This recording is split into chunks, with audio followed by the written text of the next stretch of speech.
Nightline continues from Denver with Terry Moran. So the Democratic convention has concluded. The political landscape has changed a bit. And once again, we have ABC News consultants Donna Brazil and Matt Dowd to take a look at what happened here. First, the new Obama, this slashing, tough, uppercut-throwing Obama. What do you think? I thought his speech was brilliant. He was substantive, and yet he laid out his vision. He basically talked to those undecided voters who wanted to know if he was in touch with their anxieties, their concerns, and there's no question Barack Obama tonight delivered.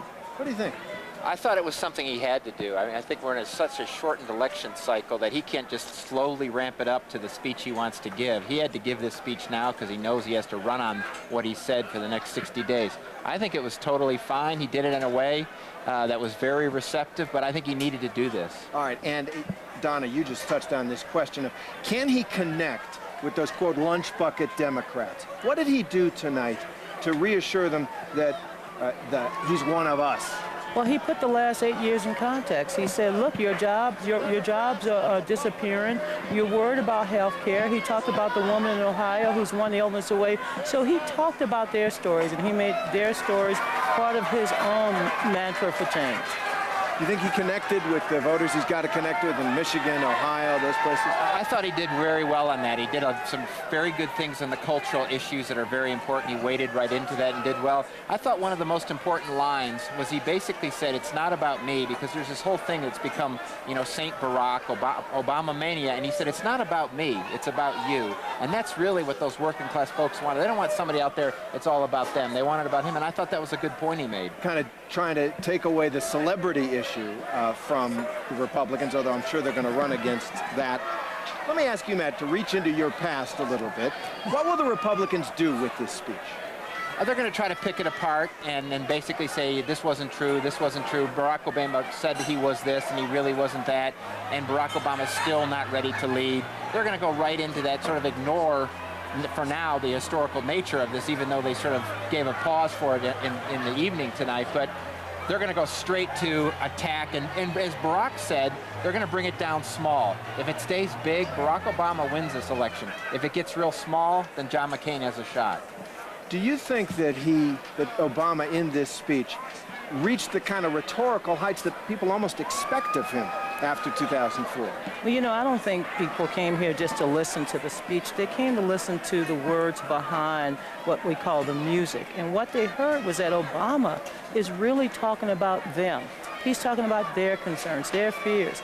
He's talking about their future, their children. And I think tonight what Obama wanted to do was to say, look, we're one family, we're one America. I want to renew America's promise, but I need you to help me do that. Terry, one thing that I think is interesting for all of us, and I've gone through two Democratic conventions, two with Donna, two Republican conventions. I've never been in a place where you knew history was getting made. We got elected presidents, and I've been involved in all that, but it was sort of, you knew it was like a 4 years. This, for most people, Republicans, Democrats, Independents, they were watching history get made, and that is a unique experience. And that is something, in an interesting move, that John McCain himself acknowledged tonight with a commercial that he put on the air. Let's take a look at it. Senator Obama, this is truly a good day for America. How perfect that your nomination would come on this historic day. Tomorrow we'll be back at it, but tonight, Senator, a job well done.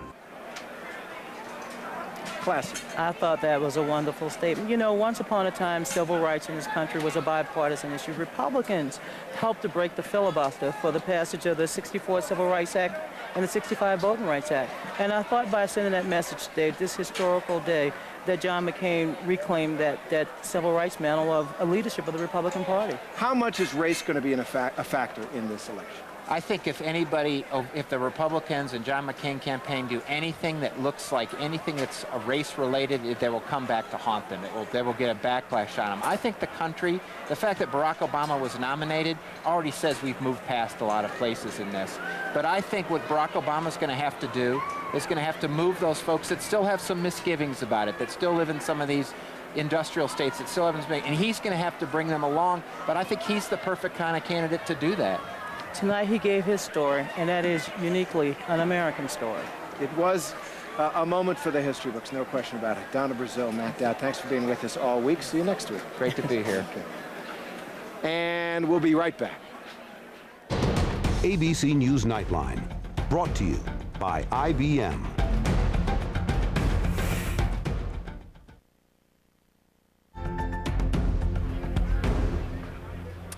Well, put it in the history books. August 28th, 2008, Barack Obama accepts the nomination of the Democratic Party for president, and another barrier goes down in American history. We tend to knock them down over the decades and centuries. Next week in Minneapolis, the Republicans and John McCain will step forward, and Nightline and ABC will, of course, be there with all the coverage of that. But that's our report for tonight. From the final night of the Democratic National Convention, I'm Terry Moran in Denver.